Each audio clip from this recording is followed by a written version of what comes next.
last day of this year 2025. जितना मैंने लोगों का एक्सपीरियंस सुना है, जितना मैंने इंस्टाग्राम पे लोगों को शेयर करते हुए देखा है और जितनी मैंने रील्स देखी है, तो उसके हिसाब से 2025 was a roller coaster for everyone. It was not a good year. It was a year of they say, the people say on the internet and my friends say, the year of letting go, ups and downs, lows.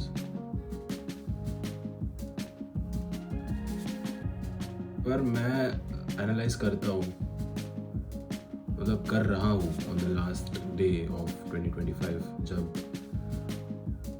मैं सोच रहा था सुबह उठ के कि मेरे लिए ये ईयर एक्चुअली कैसा था. It was good. It was good as fuck. Year started with me being in last semester of my engineerings. Last semester was so smooth.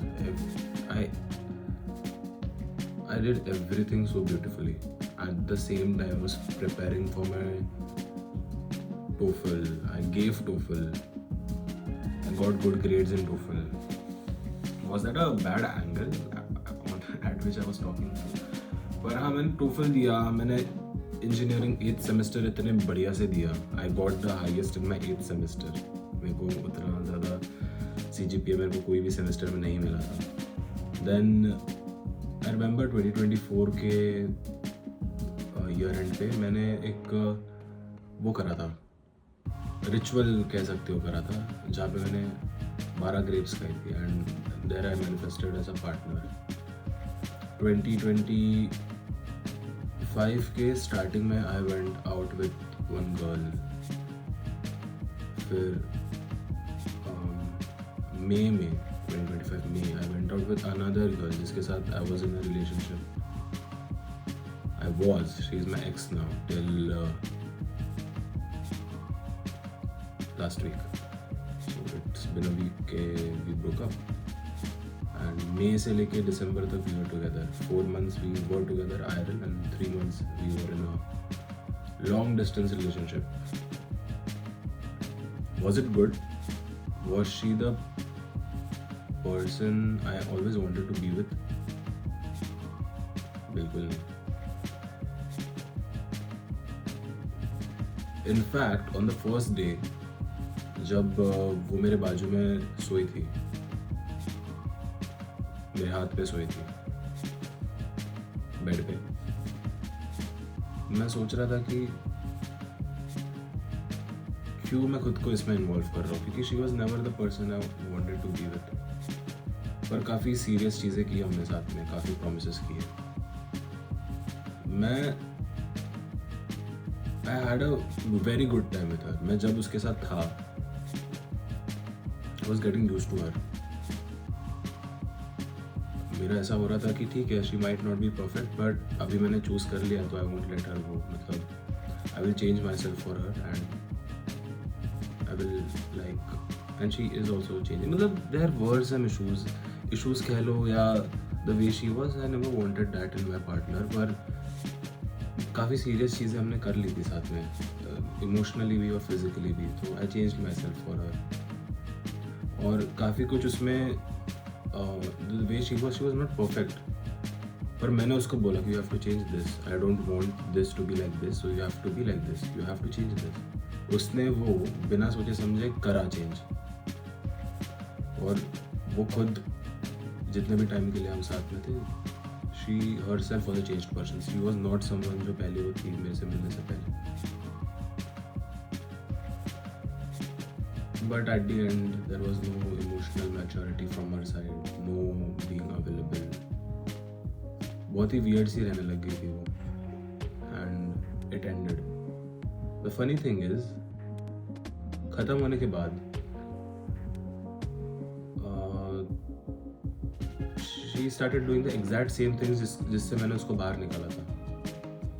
मैंने मेरे दोस्त को चीज़ बताई, तो मेरा दोस्त कहता है, साहिल को मैंने बताया था ये चीज़, तो साहिल कहता है कि you can never fix anyone.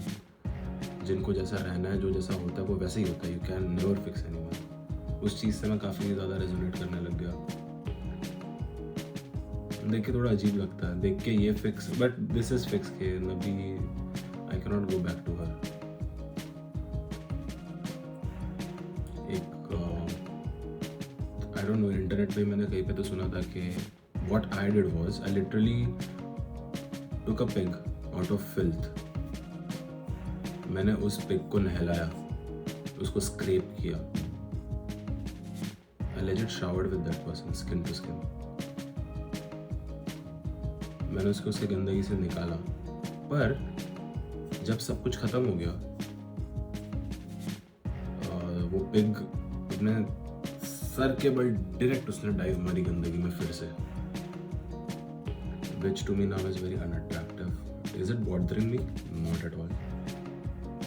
पर काफ़ी ऐसा लगता है कि ये है। एक हफ्ता हुआ मुझे मेरा ब्रेकअप हुए हुए, और since then my phone is एकदम साइलेंट एज फक। मेरे को किसी ने कोई मैसेज, मतलब फ्रॉम, मेरा किसी से कोई लेना देना है ही नहीं किसी और पर्सन से। वो जो करिए that is not of my business, पर फिर भी थोड़ा वियर्ड लग रहा है। How do I know this कि वो क्या कर रही है, क्या नहीं कर रही है, despite of being blocked from everywhere. How do I know accurately वो क्या क्या कर रही है, that I won't be saying right now. मैं वो बाद में कभी बताऊंगा, पर I am just enjoying my life in a different country. मेरे यहाँ के दोस्त लोग मेरे को बोलते हैं, तेरा हो गया, तो सिंगल है अभी, so why don't you download dating apps, तो you can get another girl फट से on the app. But I am like कि मेरे को कोई इंटरेस्ट नहीं है डेटिंग ऐप पे जाके किसी से मिलने का, because I think the person जिसको मैं ढूंढ रहा हूँ, मतलब मैं ऐसे ढूंढ नहीं रहा हूँ किसी को, बट जो मुझे चाहिए, who is my ideal partner, she will not be on dating app. और the girl, my ex, उसके Snapchat पे there was a list of how she wanted a partner to be. This was before dating, and that list exactly described me. It was a one-on-one description of who I am and I was back then. ऐसा I think मेरे को भी ऐसे एक list बनानी चाहिए जहाँ पे ऐसा हो कि what all qualities I want in my partner, और वो मैंने बनाई। I'm happy about it. मतलब I'm like,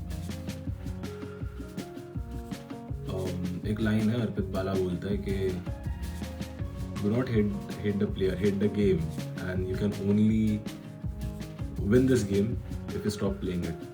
The game is a relationship wala thing, modern day dating relationship, and I am officially out of the game. I won't be playing it anymore.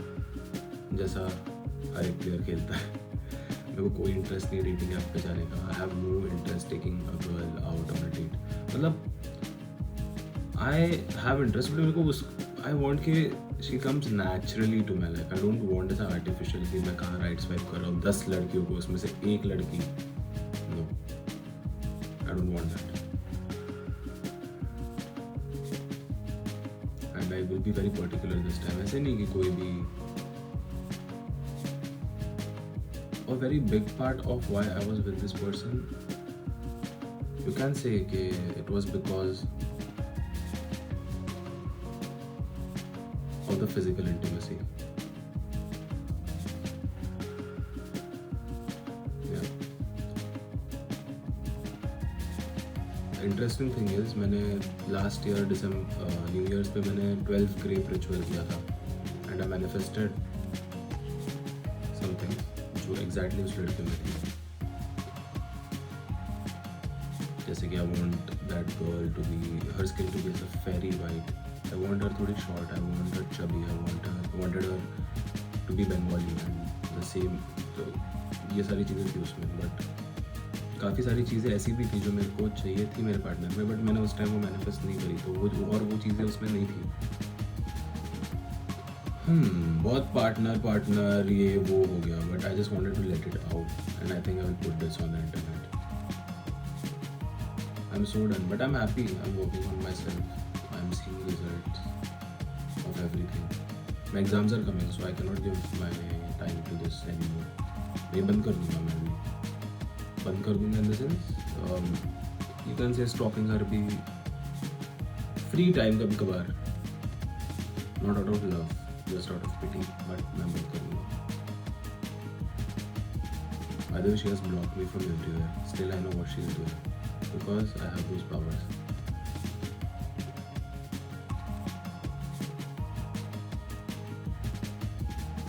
We did some pretty serious things together, you know.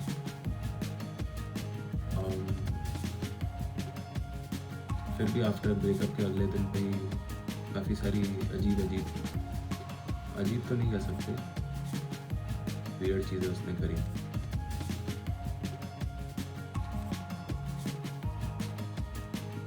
That is none of my business, पर उसने करी तो that is weird. मतलब कुछ time पहले तक my dick was literally inside me. Your mouth was all full of me. And breakup के तुरंत बाद, ये तो छोटी सी बात होगी, but there are more serious things than just this. More serious things जो मैं बोलना नहीं चाहूँगा. पर इससे बस सेक्स से भी बढ़कर काफ़ी सारी चीज़ें थी सीरियस जो हमने करी थी. बट फिर जब ख़त्म हो जाता है तुम क्या करते हो, जैसे कि कुछ एग्जिस्ट कराएंगे. बट ठीक है, दैट इज नॉट. मैं happy living her. Yes, I am happy. I am very happy and very excited. I don't know what title I will be giving to this video, पर कुछ ना कुछ डाल के I will post it on my YouTube channel. See ya, bye bye.